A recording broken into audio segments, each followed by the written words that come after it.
Hallo, ich bin Anna Huber und beantworte jetzt ein paar Fragen zu einem berühmten Gemälde im Städelmuseum. Nicolas Poussins Gewitterlandschaft, über das sich viele Menschen schon die Köpfe zerbrochen haben. Ihr könnt es euch im Museum oder in der digitalen Sammlung mal genauer anschauen. Eine gewaltige Landschaft, über der ein Gewitter tobt. Baumkronen biegen sich im Sturmwind, in der Ferne die Berge, davor eine mächtige Regenwand. Blitze erleuchten die dunklen Wolken, schlagen in Baum- und Felsenburg ein. Das so typische, schlaglichthafte Zwielicht eines vorüberziehenden Sommergewitters verleiht dem 1,90 mal 2,70 Meter großen Gemälde eine dramatische Atmosphäre. Nicolas Poussin zeigte hier 1651 seine ganze Kunst. Die Darstellung von Regen, Blitzen, Wind und Donner, das galt seit der Antike als die größte Herausforderung. Das eigentlich Undarstellbare darzustellen, das war Apelles, dem legendärsten Künstler des Altertums, geglückt. Und viele Künstler des 15. bis 17. Jahrhunderts hatten sich versucht, mit ihm zu messen. Das wusste nicht nur Poussin, sondern auch sein enger Freund, der Gelehrte Cassiano dal Pozzo, für den er diese Gewitterlandschaft malte.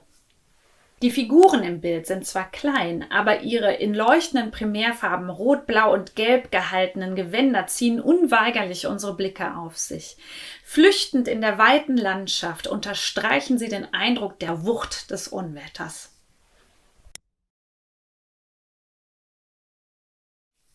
Wer sind die zwei Figuren im Vordergrund? Eine Frau rennt schreiend gegen den Sturm. Ihre Gestik verrät verzweifeltes Entsetzen. Die Ursache ist augenscheinlich der Tod des Jünglings. Ein Dolch und die Blutlache verraten, vom Blitz wurde er nicht getroffen. Es sind Pyramus und Thisbe, zwei Liebende der antiken Mythologie, deren herzzerreißende Geschichte bis heute in William Shakespeares Romeo und Julia weiterlebt. Für die Kinder verfeindeter Adelsgeschlechter ist ihre Liebe verboten und sie beschließen, gemeinsam für immer zu fliehen. Als Thisbe zum verabredeten Treffpunkt kommt, nähert sich ein Löwe. Sie rettet sich in ein Versteck, verliert aber ihren Schleier, den dann der Löwe mit dem Blut der letzten Beute besudelt. Pyramus trifft ein, findet das Tuch und glaubt, dass seine Geliebte von dem Löwen gerissen wurde. Im Affekt des Grauens tötet er sich selbst.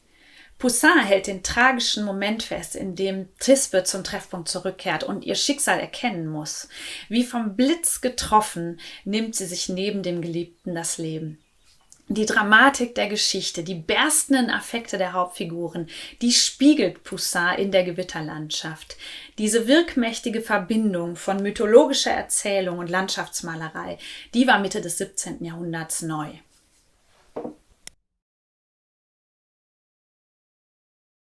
Lässt man sich vor Poussins Gemälde etwas Zeit, beginnt man früher oder später die vielfältigen dargestellten Bauwerke zu studieren.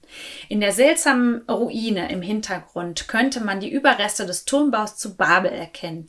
Dann ein Verweis auf den Ort der mythologischen Handlung, denn Pyramus und Thisbe waren Prinz und Prinzessin aus Babylon.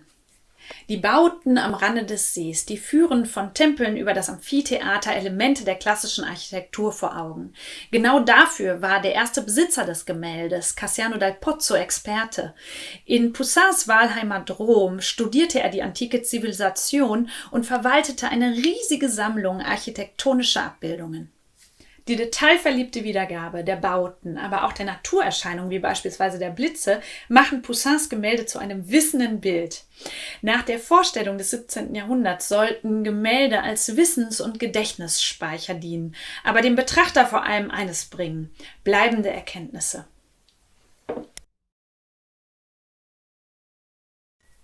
Ob 1651 oder heute, Poussin fordert zum Staunen und Denken heraus. Ein Element im Bild macht stutzig.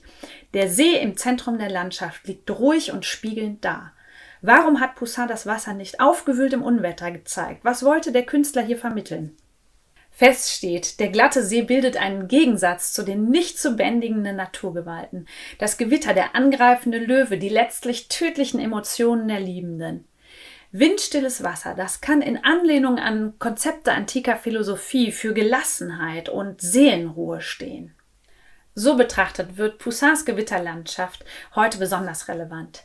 Erinnert uns das Gemälde doch an die menschliche Fähigkeit, über das, was uns Angst macht, nachzudenken und inmitten des gefühlten Chaos Ruhe zu bewahren. Kein schlechter Hinweis in Corona-Zeiten. Wenn euch dieses Ask an Artwork gefallen hat, dann teilt es gerne mit anderen. Und wenn ihr in Zukunft keins mehr verpassen wollt, dann abonniert uns dort, wo ihr es gerade angeschaut habt.